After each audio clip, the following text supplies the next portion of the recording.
kembali awak media Nusantara ingin mengupas tuntas ya terkait penemuan situs ya cagar wisata juga budaya dan ada sedikit unsur sejarahnya yaitu terkait penemuan bangker Jepang. Mungkin lebih jelasnya langsung kepada saksi matanya yang betul-betul yang pertama kalinya menemukan salah satu bangker peninggalan Jepang itu, Pak. Mungkin bisa memperkenalkan diri selaku apa di lingkungan Bapak. Ya, silakan, Pak.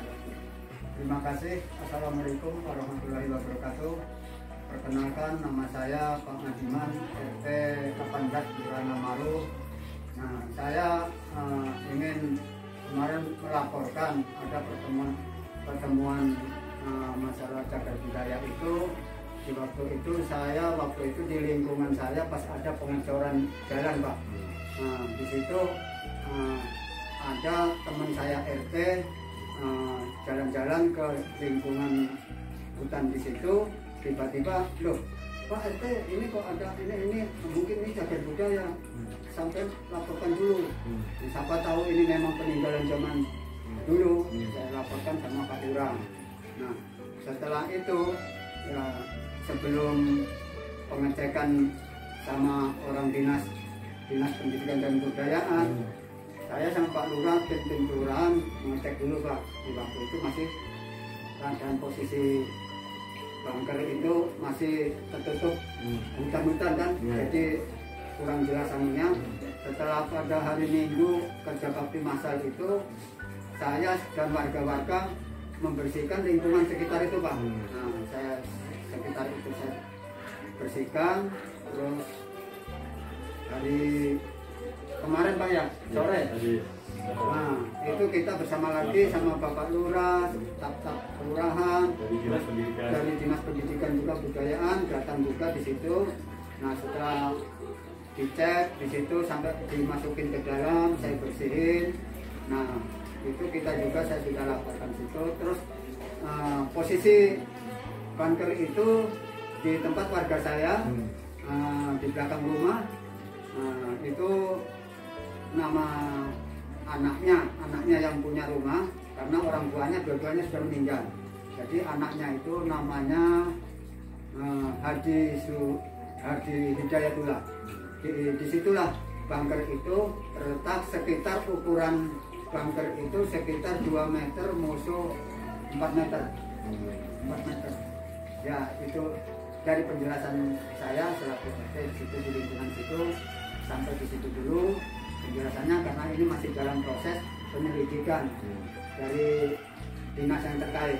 Posisi bunker sendiri, Pak, apa di bawah tanah letaknya atau sudah ada kan bunker yang sudah terlihat itu sendiri kan? Nah, posisi bunker ini tertimbun tanah kanan kirinya, Pak. Cuma kelihatan dasar atasnya aja. Ya itu. Nah, terus itu setelah dicek itu, wah ini kita juga ya, saya dulu memang sudah tahu lama, cuma saya masih ragu karena ini betul-betul cagar budaya atau buatan manusia yang sekarang.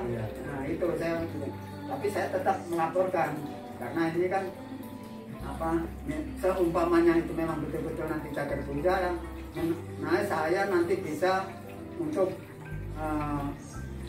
membersihkan lebih lanjut, dan mungkin bisa seperti nanti ada jubel, ya, ada jubelnya juga di situ yang di lokasi situ, seperti yang punya tanah di situ. Kalau dari posisi di dalam bunker itu apa ada pintu-pintu masuk lainnya? Biasanya kan ada bunker yang tembus di mana kita masuk, tembusnya di pantai Manggar itu ya. Pernah ada seperti itu. Apakah kalau dari bunker yang Bapak temukan seperti itu? Ya, kalau pengecekan kemarin itu bunker itu ada sekat-sekatan di dalamnya, Pak. Ada sekat-sekatan di dalamnya.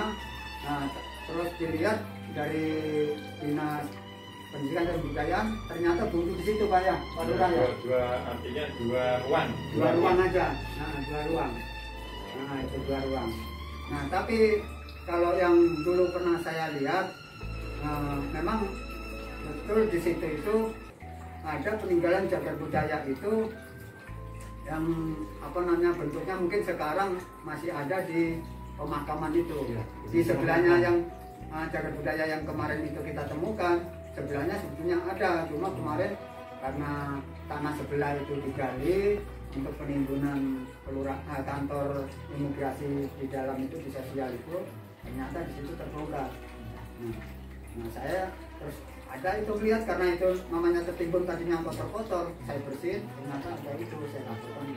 Sedikit ke aura mistiknya Pak ya. Biasanya apakah ada tanda-tanda hal-hal yang mungkin suatu penampakan tentara Jepang atau gimana? Pernah nggak warga dimimpi atau gimana Pak? Ya sedikit saja. Ya kalau apa namanya misalnya ada tanda-tanda mimpi apa enggak itu warga belum ada pernah lapor sama saya. Tapi di situ karena dulu itu kelihatan waktu belum saya bersihin kelihatan kan hutan Pak. Nah itu di situ ada warga katanya situ melihat ada bayangan hitam. Bayangan hitam. Terus kemarin pas ada apa namanya kerja bakti masal hari Minggu itu Pak, warga ada laporan sama saya Pak, di situ sering keluar ular. 2 kali saya pernah melihat. Itu warga yang di sekitarnya Pak situ Pak, menunjukkan itu. Nah di situ makanya saya juga sangat merinding. Ya merinding. Memang terus terang aja Mas, saya kalau lewat situ kalau malam itu saya agak takut sebetulnya. Jadi saya itu kan jalan langsung lurus Pak kalau mau masuk. Memang kalau lewat situ memang saya agak juga takut situ. Karena ada cerita itu dulunya saya pernah melihat bayangan itu. Seperti halnya namanya begini waktu penemuan bangsa di Rider juga Pak. Awal mulanya kita sendiri pikir sering melihat tentara Jepang baris berpaling gitu. Hal begitu dia kita sendiri. Artinya mungkin ingin menunjukkan lokasi sebenarnya. Mungkin dari Pak Lurah sendiri nih Pak, terkait temuan ini ke depannya ini akan dimanfaatkan seperti apa? Apakah memang ada potensi wisata akan dikelola bagaimana? Ya, jadi ini saya tambahkan dari melengkapi dari apa yang disampaikan oleh Pak Pak Jokin kata ikut operasi kemarin. Jadi kemarin itu sudah ditinjau karena sudah kita laporkan, sudah ditinjau oleh bidang kebudayaan yang dipimpin oleh Pak Pardianta dari Kabit Kebudayaan di Dinas Pendidikan dan Kebudayaan Kota Balikpapan beserta krunya kemarin ngecek ke lokasi dengan membawa alat penerang, senter, kemudian tangga, dan mereka tuh turun ya. Nah ternyata cukup tinggi juga karena satu tangga itu habis tangganya, atau itu kira-kira ya mungkin sekitar 2,5 meter kah atau 3. Nah di dalamnya itu ada 2 ruang, ruang itu. Nah kemarin masih di dalam proses penelitian selanjutnya apakah ini berupa bunker untuk pertahanan tentara zaman Jepang, apakah ini pada saat itu digunakan untuk tempat tinggal atau untuk mengamankan diri, misalnya waktu misalnya ada bom atau apa misalnya mereka berlindung di situ kah atau apa, ini masih diteliti. Karena memang modelnya berbeda dengan bunker-bunker lainnya yang kita ketemukan di Lemaru ini. Karena di Lemaru ini kan banyak juga. Nah, yang satu ini bedanya itu pintunya ada di atas, kemudian seolah-olah itu mereka itu turun, kemudian kita ketemukan juga tangga, apakah tangga besi, apakah tangga beton, tidak kita ketemukan. Kemudian di dalam ada 2 ruang, ada 2 ruangan. Nah, tempatnya di RT Bapak ini RT 18. Nah itu, oleh Dinas Pendidikan Kebudayaan kemarin setelah diteliti kemudian dibawa ke kantor, nanti akan disimpulkan itu apakah termasuk peninggalan Jepang, apakah peninggalan Belanda, nanti akan diteliti. Yang jelas modelnya seperti itu karena memang berbeda dengan bunker. Kalau bunker yang biasa kita lihat itu kan ada pintu masuk begitu, kemudian di sana ada lagi pintu, jadi ada 2 pintu gitu. Sekarang ini enggak, itu buntu dia, pintunya hanya dari atas terus ada 2 ruangan. Nah, ini akan disimpulkan apakah ini berupa apa ini alat atau maksudnya bahan apa ini dulu, apa penyimpanan gudang senjata kah, apakah tempat tinggal, apakah tempat penyiksaan atau apa, kita tidak tahu. Terus itu masih diteliti. Nah harapan saya dengan diketemukan cagar budaya ini bisa menambah, masih diduga ya, dengan diketemukan diduga benda cagar budaya ini, harapan saya itu bisa menambah destinasi pariwisata yang ada di Lemaru, karena Lemaru kan kita